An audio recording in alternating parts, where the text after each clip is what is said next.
আমাদের কোনো কোনো রাজনৈতিক বন্ধু সংগঠন ঘোষণা করেছেন, আমরা যদি নির্বাচিত হই, অর্থাৎ তারা যদি নির্বাচিত হন, তাহলে আগামীতে সবাইকে নিয়ে তারা দেশ গড়বেন, কিন্তু কোনো কোনো পার্টিকে তারা নেবেন না।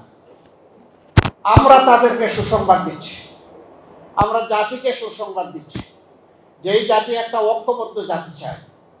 আল্লাহ তাআলা যদি আল্লাহ তাআলার মেহেরবানিতে প্রিয় দেশের জনগণের ভালোবাসায় আমাদেরকে নির্বাচিত করেন, আমরা তাদেরকেও বাদ দিব না, সবাইকে নিয়ে আমরা ইনশাআল্লাহ ঐক্যবদ্ধ থাকবো। আমরা সরকারে আসার জন্য তাদেরকে আহ্বান জানাবো, আসো। আমরা চাই সবাই যার যার জায়গা থেকে সর্বোচ্চ অবদানটা রাখুন, এই জাতিকে নতুন করে কিছু দিন। আমাদের আশা হতো আমাদের বুক ভাঙা জাতিকে আসুন সেই ভাঙ্গা বুক জোড়া লাগিয়ে তাদেরকে সামনের দিকে আমরা মুক্তির আলো দেখাই।